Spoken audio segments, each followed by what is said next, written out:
Well, it's kind of bright outside, so it's hard to see the lights, but they are lighted.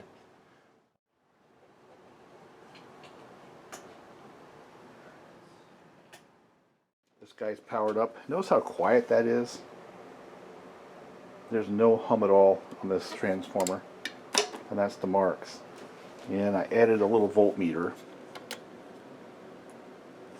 to the variac, so I've got both a volt and an ammeter. Let's just take it for a test spin and see if it works.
That saw is perfect for this job.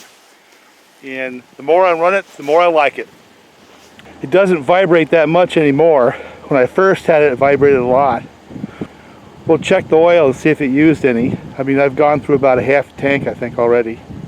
A little bit of a gas hog.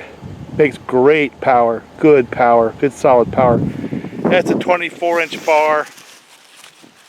You know, the chain's got a fair amount of time on it now, but it still cuts and turns itself into a chip hose. You know, what more can you ask for a saw? Fired right up, I had it going in 2 pulls. Once I got the oil pump in there, I think it's getting plenty of oil, even in this very, very dry ash. And the way I can tell is the chain's not getting tight on the bar, you know. So let me split some of this up and do it again tomorrow night.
Let's go up on the hill a little bit. Take a look at all this ice.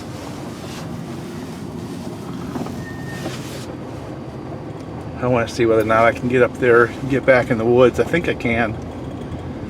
And I'm going to run that G288 quite a bit more. Really don't have a whole lot more to say because nothing's failed. And that's what a saw is supposed to do. Get out, work with it, put it away, blow it off, and do it again the next day. And got a couple of days on it. And when I was logging out in that section over there, I'd put a bunch of fuel through that saw. You know, dropping and blocking trees. I'd say I put like 3 gallons through it so far, maybe 4. You know, enough to get a sense of how it runs, and it runs strong. The motor is doing just fine. The oil pump was a continual aggravation for me because it just simply wasn't putting out enough. But it really isn't fair to the saw concept by just picking on one piece like the oil pump is a win or lose type of a scenario. And the way it runs, the way it starts and idles and all the stuff that you got to deal with when you're living with a saw, it's proving to me it's worth investing the time, and I guess that's where it is. But it looks to me like I don't have any problem getting up here. There's no snow left. We had a lot of rain that froze, as you can tell. My problem is, am I going to get down in there? I don't know how much snow is down there. I think the only way for me to tell is to come back up here with a tractor and start wandering around and start skidding out trees. But I'd say towards the end of this week, let me get a shot of that. I would say that sometime towards the end of this week, I'm going to be out here again, dropping trees and blocking them and towing them out, skidding them out with a little John Deere tractor. But, you know, it's funny, I get a bunch of crap from some guys when I'm up here splitting that firewood. Oh, if you'd done your planning right, all that wood would be in the shed. Well, you see, I have a different cut on that whole thing. I planned it exactly right because I need a little exercise and I like running my saws. So I skidded out enough wood both here and up at the house to where I always have something I can put a saw into, do a little bit of splitting. And that is my recreation, but it's also my exercise at my age.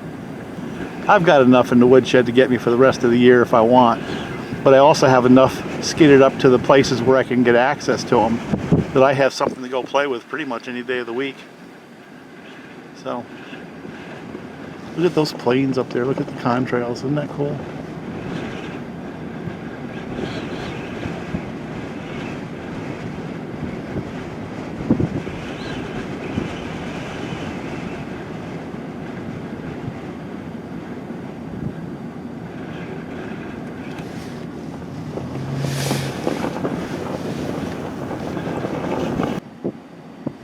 Now, as far as the farmer tech thing is concerned, I understand all that. But I'll tell you what, there's people out there who can't afford a $1,000 saw. You know? And when you have that kind of thing on the marketplace, I feel almost obligated to evaluate it fairly. You know? I might prefer my OEMs, and a lot of other people might prefer the OEM saws, but sometimes that's what they can afford. I can tell you from experience, and you've seen it on my channel, there's certain farmer tech offerings or Holzfforma offerings that I probably wouldn't select no matter what the money was. But then you get them like this in the 660 and some of the other ones I've had good luck with, those John cutters. That can get a person started. You know, maybe you start your tree service business with that G288 and maybe that 888 for the big stuff.